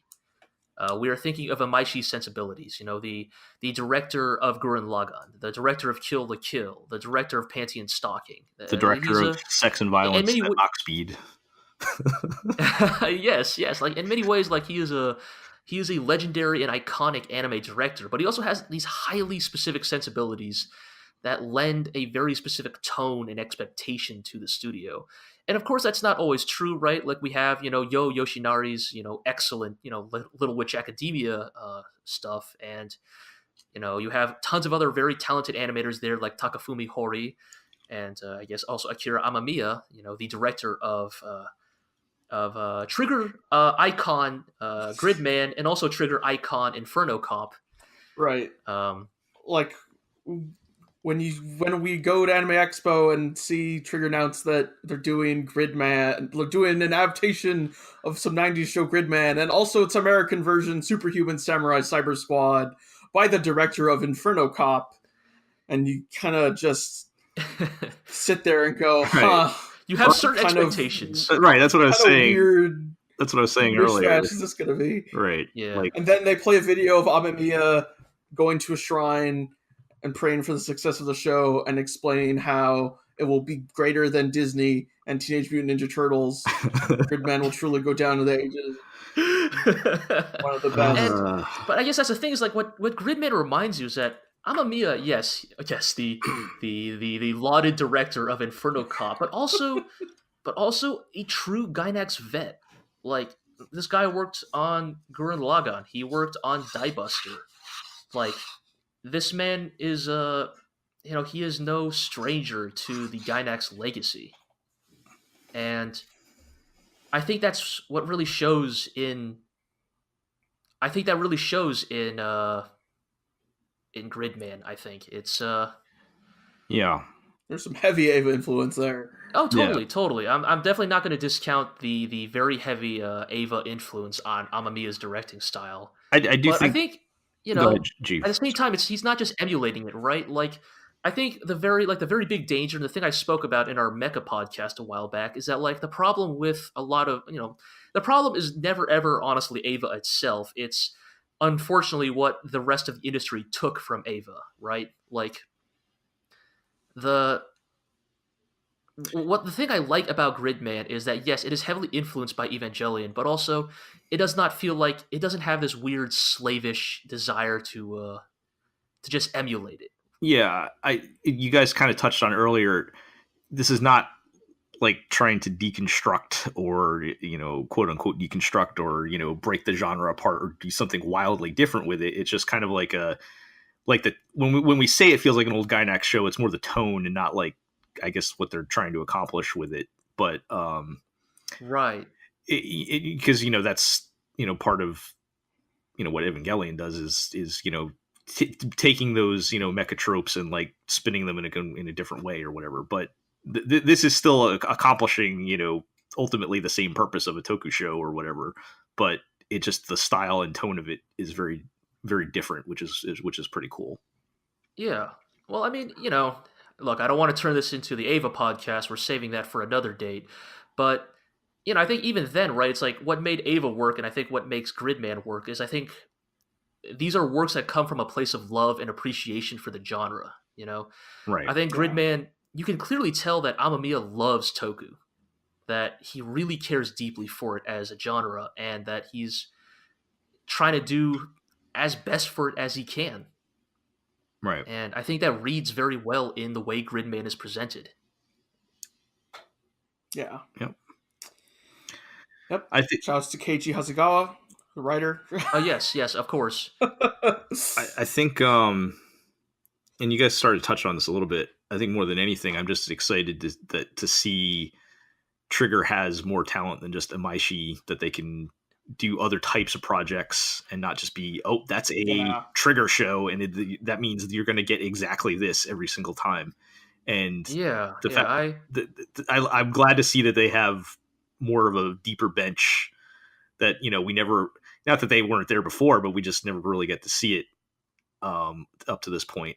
And I'm really looking forward to seeing what other projects past Promare that they're going to be working on. Totally. Like, as much as I am Trigger fan number one, like, I actually really love seeing Trigger kind of grow as a studio and kind of represent this kind of new, very promising future for a lot of people at that studio. We've mentioned it a bit in the past, but they explained to us at Anime Expo that Gridman was very much intended to be a training ground for their new staff, their younger staff at Trigger. Like, basically, while Imaishi and like his crew, the traditional Trigger crew, is off working on Promare, they were like, "Hey, what do you younger guys want to do? We're going to give you this chance to do a TV show, and we kind of want to see what you guys come up with." And the fact that what they came up with is Gridman that's really cool. It's really good promising. sign. Good sign for the future, for sure. Yeah. So. Yeah. All right. So. All right. You're gonna have to talk about this one because I don't think either of us watched it. Yes. So, moving along, we're up to number 2 on the list. March Comes In Like a Lion. Scientifically the second best anime. Yes. Of 2018. So, I'm the only one currently on the podcast that watched this, but we have our So time share for of Gel's supporters. soliloquy on March Comes In Like a Lion. So this is specifically, so this kind of barely eked in this year. So this is specifically for the second season, which ran for 2 cores. It ran the end of last year and beginning of this year. So it kind of just snuck into 2018. But we've been wanting to give the show its proper props for a while because it's one of, like, I'm going to be careful what I say here. It's one of the best shows of the GLORIO era, in my opinion. Just really solid all around. The show is about this kid named Ray, who was a prodigy shogi player in middle school. And now we kind of see him several years later as he's kind of entering adulthood. At the end of it, he's like 17, 18 at this point. And he's kind of plateaued a bit. He skipped high school to become a pro shogi player. And but he's still very good, but he's not like, the best. He's just kind of like another good pro player guy. And he's kind of trying to figure out what he's doing with his life. They never explicitly say it, but it's pretty clear that he's suffering from some kind of depression or anxiety or something. And he's like a very kind of quiet, soft-spoken kid. And he meets this family, this other family of 3 sisters who are also going through their own types of hardships. And they kind of bond together and help each other get through life. And it's such a good show. Just like overall, it covers so many bases. It can be funny, it can be sweet, it can be very serious. It strikes a perfect balance between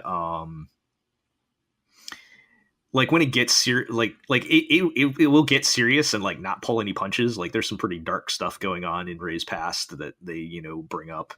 But overall, the tone, the word a lot of people use is kind of gentle. It's kind of like more of like a healing type of story. So like even when there's bad stuff, it's like this is not really about the bad stuff. This is about recovering and growing as a person. Story's great. The characters are great. The writing's great. The art is fantastic. So this is, of course, been just like what Shaft has been working on. Yes, for the past this 2 years, has been the big Shaft project for like the past 2 years. This is what Shimbo himself has been working on, and it's great because I've always loved Shaft, but their material that they've chosen has been trash. Like this is like one way of putting it. This is like finally they've Shimbo is adapting material that is like worthy of his talents, and he adds his type of visual flair that kind of makes what could be a bit of a dry animation wise story, his kind of, right. Cause this is just like contemporary. Yeah. There's no setting. Like supernatural elements or anything. It's just, modern day Japan stuff, but he adds his kind of, abstract visual flourishes to it to make it like really beautiful and interesting to watch. It's and what I think one thing I want to specifically talk about, since this is season 2 specifically, I actually like season 2 better than season 1, which is rare. I mean, how often does that happen? Right. My main boy, off the top of my head, it's not again, if you think about it, it doesn't happen too often. Like usually you're doing good if season 2 is like as good as season 1, like it doesn't drop off. It's not often that this is based on an ongoing manga, right? Yes. So like my main criticism of season 1, and this is, I think, part of the fact that it's just a long series, because now we're at like 40 something episodes, because each season has been 2 cores. My main criticism of season 1 was the last maybe 5 episodes kind of went off on tangents on the side stories of some of the other shogi players. And anytime the show gets like too far from the main core of like Ray and the 3 sisters, I think it loses a lot. And season 2 kind of brought the focus not only back over to that, but when they did do the side stories, they were like kind of short and punchy and like had a lot of impact. Like my actual favorite episode of this stretch was not about Ray. It was about one of the other shogi players who was like, he's like the oldest top ranked player. He's like in his 60s, and it kind of focuses on his like burden of all his friends that have like, you know, either retired, stopped playing shogi, or they're dead. And it was such a good, it was only like, I can't remember if it was only the one episode or 2 episodes at most. And it was kind of presented as like, you know, all the shogi players, they kind of present as like different paths that Ray could take in his career or whatever. And this was just like kind of another insight onto that. And they do a much better job of like tying it all together in season 2. And they also, you know, they had a great one of the best arcs overall, covering one of the sisters and dealing with bullying at school. And they clearly, like, it wasn't just like the anime version of it. Like you could tell the author either experienced it or put a lot of research into dealing with that. Like the way they handled the topic was very like nuanced, and like they even tied in like a real life like bullying awareness campaign thing when they aired that arc with the anime, which was pretty cool. Okay, sure. So, you know, between those things, I felt like season 2 was like even stronger than season 1. It's just like, I don't really have anything bad to say about this. Like, you could show this to anybody. There's nothing like weird anime perviness or anything into it. Like, my sister watched it and she loved it. You know, it's kind of like what we're going to talk about in the next show. Like, it's something you could recommend to anybody without reservation. So the rare anime with 0 caveats. Could you imagine? No asterisks by the Could title. you imagine before this show saying that any Shimbo show that you could recommend? Could you name any other Shimbo show that you could recommend to anybody on the planet to watch without some kind of caveat? He keeps his pants zipped up on this one. It's not well, that's impressive. Yeah. So I respect his restraint, I suppose. Yeah, but yeah, just a great show overall. Yeah, I'm sure sounds you guys, like it. I mean, you guys have plenty to add. Look, I'm like 65 episodes, man. Look, I'm trying to be like as diplomatic as I can about this, and it's just like I didn't watch it. You know, I never watched a single episode of it. I always heard you guys talking about it, and I think it's definitely it sounds like the kind of show that, you know, I think, you know, if I had put the time into, I could probably come around on appreciating. But I feel like I said that about Rakugo last year too. You know, just like these kind of shows that. Well, I guess it's hypocritical because I'm telling people they should watch Devilman and like fucking destroy themselves, but it's just like, I guess I have to be in the right like mental state and the right place of, you know, time to. I mean, I think kind of invest myself in these kind of shows. Yeah. I think this we're gonna have a kind of a similar conversation on the next show. I think these shows have a very broad appeal. I think I don't think you could watch these shows and like hate them, but your mileage is going to vary. Like, if you're not in the mood for this kind of thing, or, you know, it's not really your thing, you might watch it and say, okay, this is okay, but you know, it's not going to be like your favorite thing, which is fine. Yeah. But I do think it's a broad enough. You know, I'll echo this. Yes. Yeah, go ahead, G. Sorry. I was just saying, I think I'll echo that, you know, this sentiment later when we talk about number 1. But I think it's just that I think in this era, or specifically this year of anime, like, anime has become so, and I think this is a good thing, it has become so kind of diversified in tone and presentation and aesthetic that, like, you know, if there's someone like me who has like a very like narrow spectrum of like what is specifically my brand of bullshit, like, I found like 5 shows this year that kind of hit that niche. So, like, you know, for someone like me, I didn't really necessarily feel the need to seek out these kind of more broader appeal shows. But, right, you know, at the same time, like I said, I think that's kind of what made this year of anime so great, right? Like, you had shows like Garo and Megalobox, and you had shows like Gridman and, you know, Bloom Into You, and now you have shows like March Comes In Like a Lion, right? Like, it kind of runs the whole gamut of what this medium can achieve. There truly is something for everyone. Yeah. You know, some might say it's the best time to be watching anime. It's been nothing but growing the past few years, according to that one headline on ANN. Yeah, So I do feel like it's. I mean, I don't get too much into the broader anime meta conversation, but it is. It does feel like it's made a comeback, so to speak, Yeah. whatever that might mean. However you want to gauge that. I mean, it's always hard to tell because it's only 1 year, right? Like 1 year doesn't make a trend, but if 2019 and 2020 kind of follow up what 2018 has done, like, I think we've been moving. It's definitely a promising sign. I think we've been moving in that direction for a couple of years, and this has been kind of like the broadest year for like variety of things. But I kind of like, I mean, going back to, I wrote about this years ago. I think part of it is, anime now looking to appeal to not just men but women as well, and looking for broader demographics and expanding. Sure, every yeah. show isn't just sex and violence anymore. There's a lot wider variety of topics and themes, and there really is, just about something for everyone, which is great. But Yeah, anyway, I mean, I think in many ways,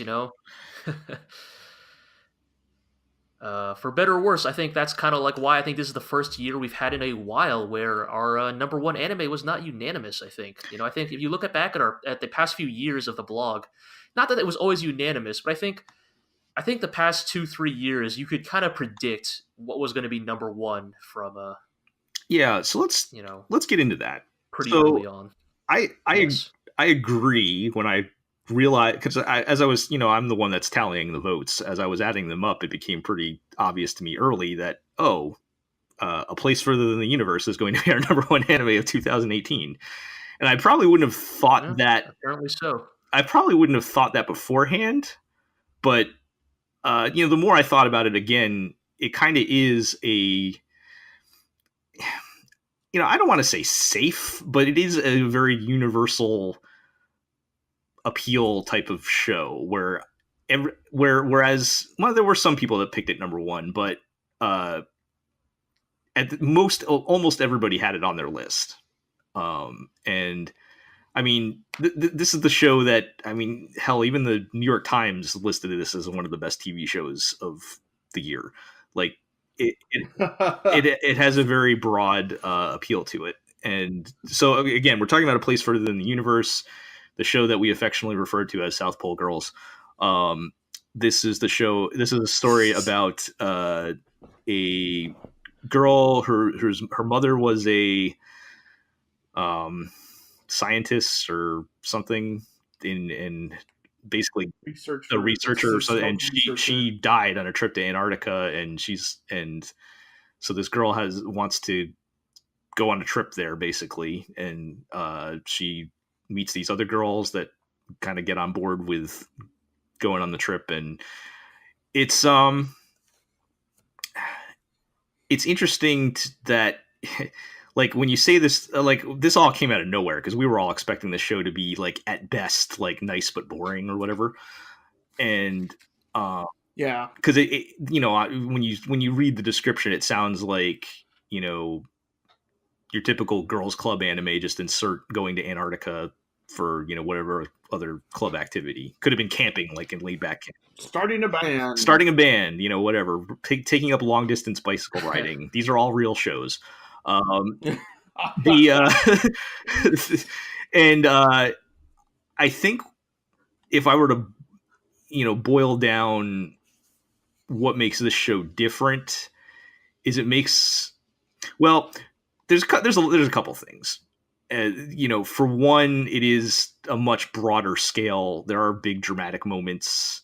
There are things that happen that are kind of maybe have more emotional depth than what you would typically see in those type of shows. But what kind of nailed it for me is more the small stuff. It's very grounded. Yeah.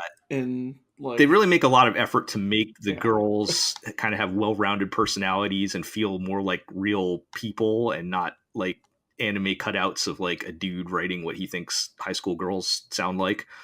I kind of talked about that, and one of my favorite anime moments on my list was in the show where they're like, making fun of the one girl for messing up a word or whatever. And it's like, that's the kind of stuff that like real friends would do.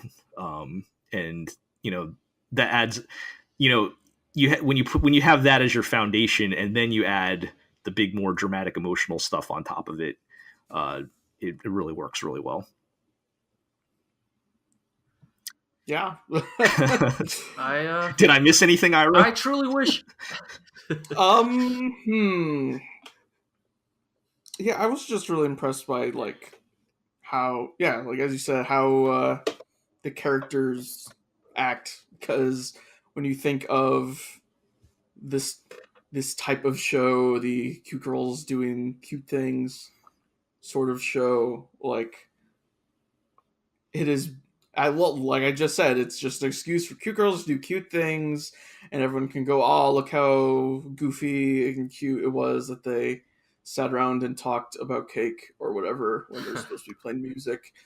But like this is an actual story about characters trying to achieve a goal and like actually doing it. It's taking this like, and it's not just, like okay, I don't want to shit on K-On! Too hard here, but like No, please, by all means, shit on K-On! It's just K-On! Is just like, oh, we're gonna start a band, and oh, we bought their instruments like at the store, and now we're doing band stuff. The band stuff is like the band stuff is like at most 20% of the show. That might be generous. Also, what I was getting at is it just happens. Like, there's no real struggle or growth to achieve that goal. Right. Whereas in A Place Further Than the Universe, like, we set up this goal of reaching the Antarctic, and the progression of steps and plans of how these random high school girls are going to reach the Antarctic. Right. Like, yeah, there was actually follows a logical, if a slightly contrived, but it follows a logical series of events, and it feels workable. There was actually a point in the show. There's a plausibility to it. Yeah, right. There was actually a point early in the show where I was like, are they even going to make it to Antarctica, or is that going to be like the end of the show? Because they were really... Right, but then they make it to Antarctica like halfway. Right. And it works because there was a good balance of like, they did put in the work. Like, it wasn't just like, let's go to Antarctica. And then, you know, next episode they're on a boat to Antarctica. Like, they actually had to, like, they even had to like, right, you know, stop over in Australia. So, like, raise money, go through like the training. Right. And yeah, there was progression. And find progress. those bullshit loopholes. Yeah. Yeah. And individual character stuff was also very gratifying, right. I think. There was stuff happening. Like, it wasn't just, like you said, sitting around eating cake and talking about music. Like, there was actually progress and things happening, and like... and like emotional stakes. Right. Yeah, and I think this kind of loops back around to when we were talking about kind of the strengths of Dragon Pilot. Like, the girls have kind of very well-rounded personalities, and some of it's good and some of it's bad. They have like, they get mad and like petty and like you know, kind of like real people do, and it's, you know, that's part of the, you know, the I think the appeal of the show. And, you know, I mean, yeah, I feel like my favorite episode was probably when they're at Antarctica and it's like the call-in day or whatever, and it's like, oh, you get to talk to your friends and family over the video or whatever, and Hinata doesn't have anyone really to talk to, so her like old track team people show up, and she fucking hates their guts. And it's just because, for various backstory reasons, but like, you spend the whole episode with her dealing with this until the end, where like, you, in any other show there'd probably be some like tearful reconciliation with these people who kind of ruined her life, right? But no, they just get on the phone and basically say, fuck you, get out of here. It's pretty great. Oh, it was so good. That was really good. And like, yeah, the instead of a tearful reconciliation, it's now I got better friends. Right, yeah, exactly. Fuck I've you. upgraded. I did get out of my life. But yeah, that's what I'm talking about. Like that's more like believable, relatable, whatever you want to call it, than, you know, some magical dream world where, you know, everybody's going to be friends forever. And like even the main girls themselves don't always mix like all the time either. Like like they all become friends, Right. but like they still kind of get on each other's nerves, and like they're not, like when the show starts, like they don't know each other, so like it's not like they were a group of friends that decided to go to Antarctica. Like they all kind of come together, and there's kind of tension and, you know, kind of butting heads here and there as well. So but yeah, just some great kind of human level drama. And, you know, if anything, I would say some of the bigger moments are probably even like the weaker, maybe some of the weaker moments. No, I'm not gonna say weaker, but I would say the strength of the show, like the real core strength of the show, is more of like It's the moment to moment like, stuff. interaction. And like the big, like I think the big kind of, I don't really want to spoil anything, but, you know, the big Antarctica moment, let's say, I think worked well enough. If it was maybe a little dramatic, but you know, it still worked. Yeah. And as we said, there's no asterisks next to that title. Yep, if you want to recommend it to people, you know, if the New York Times is recommending it, it's probably, you know, Oh, I don't know. Probably. There's probably no weird underage nudity or something like that to worry about, at the very least. Or No, I meant more the New York Times recommendation. Trusting the New York Times for your anime recommendation. Well, I'm not necessarily talking about quality. I'm just talking about not having any kind of weird anime perv content in it. Yes. Which indeed. Yeah. You know, these types of things very well could have. Yep. But sure. Yeah.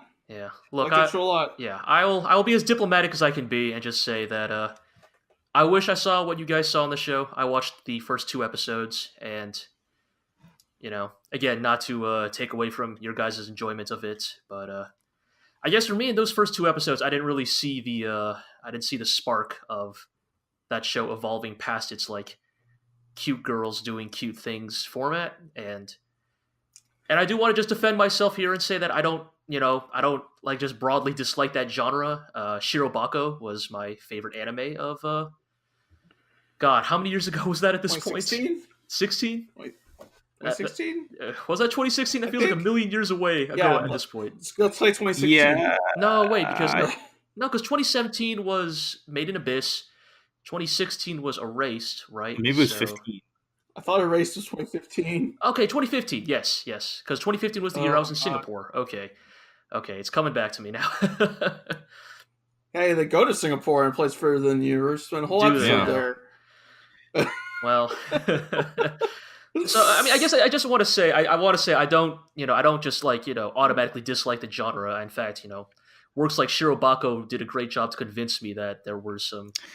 Well, there's a whole lot of merit to this kind of show, but I guess for me personally, let me just. And you're right. Let me throw this out there. How much of Shirobako, not to get too off on a tangent, how much of Shirobako is just the fact that it was about animation and you're into animation, that you're an artist? Oh, a gigantic portion. So a tremendously if they were major aspect of Shirobako. If Shirobako was about subject matter. If Shirobako was about I don't know, name another business. Going to the Antarctic. Or running, I'm going to say running a business of some kind, like other PA work shows, like Sakura Quest. Hey, now okay. Well, here's the thing. Right? I liked Sakura Quest too. So like, I didn't like it as much as Shirobako, but I found that to also be a truly compelling anime in that mold. So yeah, okay. I don't know. Okay, so maybe the actual trend we're noticing here is that I find it much easier to sympathize and be invested in young adult professionals instead of high school girls. So maybe that's the actual difference. Sure. Maybe if the cast of A Place Further Than the Universe were all like young salary women insteed, maybe that's all that would take to. There's some cool adult. There's some cool adult ladies that because I mean, after I don't know. It's Because they sign on with an actual research trip. at some by point they adults. don't. At some point they just yes. stop going to school. So like, Yeah, I would hope so. yeah. So like most of the show is like them hanging out with adults and stuff. But yes, I get what you're saying. Right, they do have to like get permission to Yeah. get a leave of absence from school for 6 months. Again, I get it, right? I get what you guys are saying. I think, and maybe I should just give the show more of a chance. Like 2 episodes is, in the grand scheme of things, not a whole ton of exposure to. I mean, that's a story, pretty fair shot. That's more than I gave Megalobox. So. But so you know what? Okay, then fine. Maybe I'm allowed to be petty. I can't be a hypocrite. I can't be a hypocrite here. I barely made it through the first episode of Megalobox. Yeah. So, but again, I don't want to just turn this into the like it's number 1 under protest, speech or anything. But I will just say that I'm glad you guys seem to. Yeah. Well, Megalobox Anime of the Year 2018. Let's close it. I thought. No, I'm kidding. Because Anime of the Year 2018 is actually Legend of the Galactic Heroes. Let's go. There it is. There it is. But yes, I'll just close up by saying in all seriousness, I'm glad you guys seem to enjoy it. I wish I could have seen the appeal, but yeah. Again, I think to go back to what I said at the end of the March Comes Like a Lion discussion. It's cool that anime is so diverse now. Like I think for better or worse, it was starting to become a worrying trend that I could so easily predict our number 1s every year for a little while there. Like, yeah, with that like the selection was so poor. Yeah, like it was such a narrow selection that it's like, well, what else could win other than Erased, or what else could win other than Made in Abyss? Like this was the first year in a really long time where I was like, shit, I'm not actually sure what wins number 1. And I guess according to Gel, the numbers actually proved it was pretty definitive, but at least from my perception of things, like it seemed more diverse. It seemed less obvious this time around, I think. Yeah. And, that's cool in and of itself. Because the other thing was like when I was doing the numbers, like, oh, this is going to be number 1.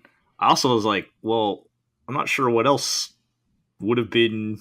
Like, I feel like any of the, there's probably a couple of shows that could have been number 1, and I would not have been shocked this year, which is definitely, I guess that's what your point is. I think it's a good thing. It's a good thing. Yes. You say it was by a wide margin, and I have to admit that's because I was surprised by that because personally, A Place Further Than the Universe was such a non-entity that I literally forgot it existed until you posted the top 10 list. Like. Yeah. It was a show that had never even like entered my mental math and considerations. Yeah. So in that way, that's probably why it surprised me so much. But also, I feel like everything else I had watched, and I feel like everything else we had talked about this year, was just just so all over the place in a good way. That. Yeah. That yeah. I think anything could have won number 1, and other than A Place Further Than the Universe, and I would have said, okay, that makes sense. Yep. Double Decker, number 1. Hell yeah. So, anyways, as we approach the 2-hour mark, let's get all this other shit out of the way, and let's talk about the actual number 1 anime are we gonna rename, of 2018. Are we going to rename the award, The Legend of the Galactic Heroes presents best anime of the year? Here's a joke I really wanted to make thinking about that was I was going to say the X character memorial best anime of the year award, and I'm pretty sure you guys know which character I'm talking about. Definitely. But I feel like that would be it would be pretty poor form to spoil Legend of the Galactic Heroes in a different podcast. So. Yeah.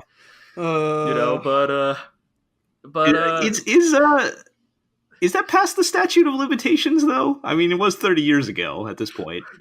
Yes and no.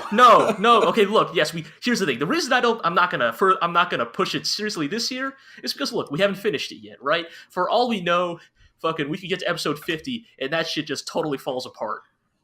But we are finishing. We will be finishing Legend of the Galactic Heroes, the original 1988 OVA, in 2019. Yeah. And don't do this to me, G.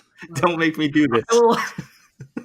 Because I love to because just like Job Trunich and Adrian Rubinsky, I love to watch things fall apart.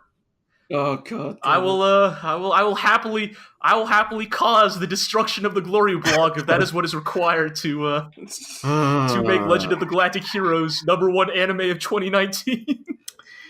Yes, it's a very good show, but I have to stick to. In all seriousness, I don't want to turn it into too long of a tangent, but I have to stick to the only rule I just we can't have. help but feel like we should at least mention it very briefly here. For the third time this podcast. Yeah. Look, I just think that of all the anime we watched this year, and we watched a lot of good anime, and the fact that Legend of the Galactic Heroes still stands amongst them, and in my opinion above them, it's real good. It's truly something special. And listen to our other podcast for more. Yes, you can always listen to our other podcast, Legend of the GLORIO Heroes, where Iro and I, and occasionally some others, talk about the iconic 1988 OVA. And, again, I don't want to just turn this into a long tangent, so I'll just say that I know that its reputation makes it intimidating as hell, but I'd say still please consider checking it out. It truly lives up to the hype. It is truly worth it. It is very good. Yeah. So, on that note, since we've already started shilling podcasts, broken 2 hours. Since we've already started shilling podcasts, let's wrap this up then with our housekeeping. Please read everything we write at theglorioblog.com. All of our Very GLORIO 2018 posts. Excellent year-end content. And our top 10 that covers these shows is up, so you can get everybody else's opinions on these shows. So, go check that out.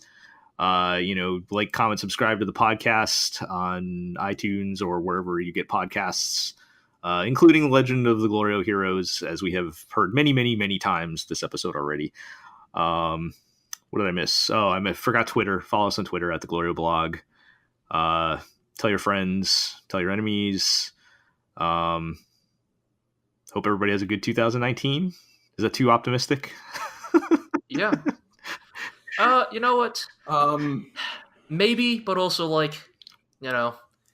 just like our just like Uncle Go Nagai told us, sometimes we just have to try. Right. What else can we do? So even when we're being eaten by demons. Yes. Literally and being literally eaten. This world may be filled with bastards and despair. Oh man, we didn't even get to talk about anime movies this year. There were a lot of good ones.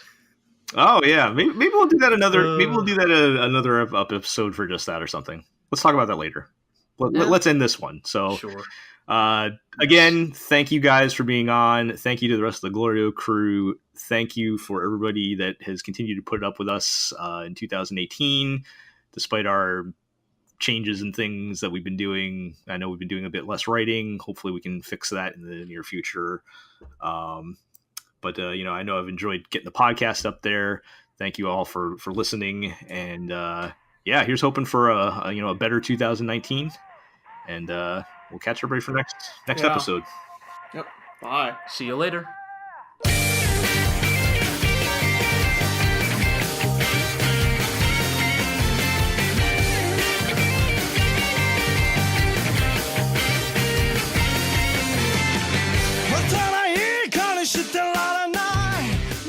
Could